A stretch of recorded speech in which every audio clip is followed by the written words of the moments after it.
Imagine a continent ready to explode with dreams of freedom. From Haiti to Argentina, the early 1800s saw ordinary people transform into extraordinary heroes. Through battlefield victories, strategic alliances, and unwavering determination, Latin America's fight for independence reshaped the world and proved that the human spirit could triumph over oppression. Picture Saint Domingue in 1791, the world's wealthiest colony built on brutal contrasts. French plantation owners lived in luxury while over 500,000 enslaved people endured horrific conditions, producing sugar, coffee, and cotton. With 10 enslaved people for every free person, growing discrimination against free people of color, and the French Revolution's ideas of liberty spreading, change was inevitable. A warm August night in 1791 transforms into history's most powerful cry for freedom. In Saint Domingue, modern day Haiti, enslaved people launched a revolution that would shake the world. As plantations burned against the night sky, 100,000 freedom fighters rose up, challenging the wealthiest colony on earth. This wasn't just a rebellion, it was a spark that would ignite an entirely new chapter in human history. The revolution's flames spread rapidly, creating a complex power struggle that would test everyone's resolves. Three groups competed for control: white plantation owners desperate to maintain their privilege, free people of color seeking equality, and enslaved rebels fighting for total liberation. When France sent troops to restore order, something remarkable happened. The rebels' incredible strength and organization forced France to abolish slavery. This victory was just the beginning of an even more extraordinary transformation. From this chaos emerged a leader who would change everything: Toussaint Louverture. Born enslaved, he rose to become one of history's most brilliant military minds. Toussaint understood that freedom required unity, and he masterfully outmaneuvered Europe's powers while bringing the island together under his leadership. His ascent to governor of the colony sent a powerful message across the Americas. The old order was crumbling and a new world was possible. But freedom isn't given, it must be won. When Napoleon sent 43,000 soldiers to crush the revolution and restore slavery, the future hung by a thread. Even after Toussaint was captured through treachery, his people carried forward his dream. Under Jean-Jacques Dessalines' bold leadership, they accomplished what many thought impossible: defeating Napoleon's mighty army and establishing their independence. The message was clear: the human spirit, once awakened, cannot be chained. The birth of the world's first black republic marked a revolutionary achievement, but the story didn't end there. After Dessalines' assassination, Haiti faced the challenging task of defining its future. The nation temporarily split between Henry Christophe's northern kingdom and Alexander Pétain's southern republic. A reminder that building something new often comes with growing pains. When Jean-Pierre Boyer reunited the country in 1820, it wasn't just a new chapter for Haiti, it was the testament of the enduring power of human determination to overcome any obstacle in the pursuit of liberty. The Haitian Revolution sent the most powerful message imaginable: enslaved peoples could successfully fight for freedom. This shocking victory shook the colonial system to its core. When this was combined with the French Revolution's rallying cry of equality, liberty, and fraternity, Creole elites were who were illegally devouring forbidden Enlightenment texts, had everything they needed to start their own revolutions. Now, Spain maintained iron-fisted control over its American colonies through two primary systems: the Casa system, which created original social hierarchy, placing Spanish-born peninsulares at the top, while forcing everyone else, from Creoles to indigenous peoples to enslaved Africans, into positions of descending power and privilege. This social structure wasn't just about status, it was a tool that kept different groups divided and prevented them from uniting against Spanish authority.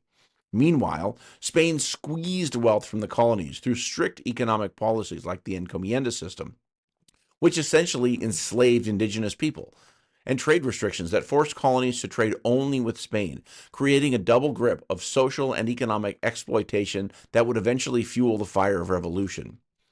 Napoleon's invasion of Spain in 1808 created the perfect storm for revolution when he kicked out the Spanish king and put his brother on the throne, and it threw the entire Spanish colonial system into chaos. This power vacuum gave educated Creole leaders their golden opportunity to question why they should remain loyal to Spain at all. Now, the first place these tensions erupted was in Mexico. Picture a pivotal moment. Father Miguel Hidalgo rings his church bell and delivers the Grito de Dolores, a powerful speech that became Mexico's battle cry for freedom, the Cry of Dolores. Called for independence from Spain, an end to slavery, and equal rights for all people. His passionate words ignited a revolution, uniting an incredible army of 100,000 people from all backgrounds, Corillos, indigenous peoples, and mestizos. Though they lacked military training, their determination was unstoppable. Another brave priest stepped up to the challenge. Father Jose Maria Morelos transformed rebel forces from an enthusiastic crowd into a real fighting machine. His military genius led to amazing victories at Cuauhtémoc Morelos and Fort San Diego in Acapulco. Though he was eventually captured and executed in 1815, his impact on the revolution was legendary. After Morelos' death, the revolution shifted to guerrilla warfare, a style of fighting where small groups of fighters used tactics like ambushes, raids, and hit-and-run attacks against a larger conventional military force, while often blending in with the local population. Vicente Guerrero emerged as a brilliant resistance leader in the South. Think of it as a chess game where neither side would claim checkmate. Both royalists and insurgents found themselves locked in a strategic standoff. Here's where the story makes an unexpected twist.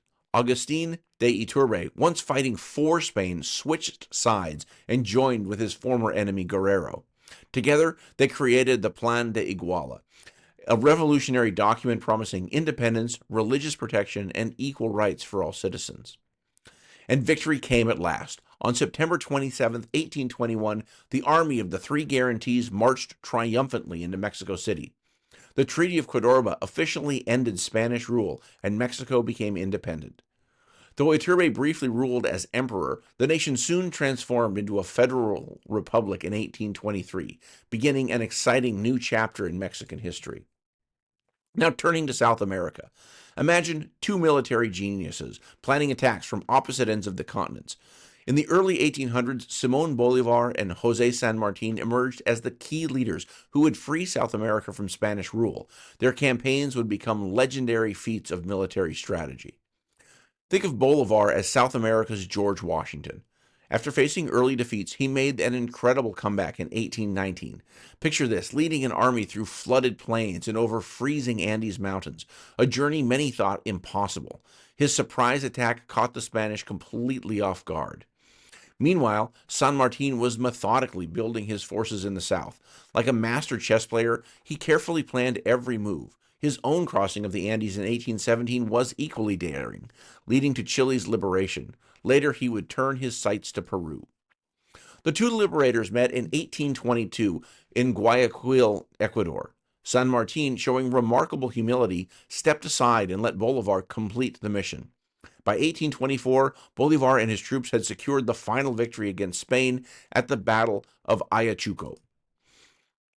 Now imagine building a huge house of cards, and that's essentially what Gran Colombia became. This massive nation, Bolívar's dream of a unified South America, started showing cracks almost immediately. Despite Bolívar's incredible leadership skills, keeping Venezuela, Colombia, and Ecuador together proved harder than winning independence. Each region wanted to do things their own way. Venezuela, led by José Antonio Páez, was the first to say, "We're out," in 1830. Ecuador quickly followed suit. Poor Bolívar watched his dream of unity crumble before his eyes. And Bolívar's final days were heartbreaking. In 1830, sick and discouraged, he resigned as president. He died later that year, having witnessed his grand vision split into three separate nations. Think about it. Sometimes even the greatest dreams don't work out exactly as planned. The path to independence wasn't just about breaking chains, it was about building dreams. Though leaders like Bolívar and San Martín couldn't perfectly realize their visions of unity, their revolutionary spirit lives on. These stories remind us that true change requires both the courage to fight and the wisdom to build.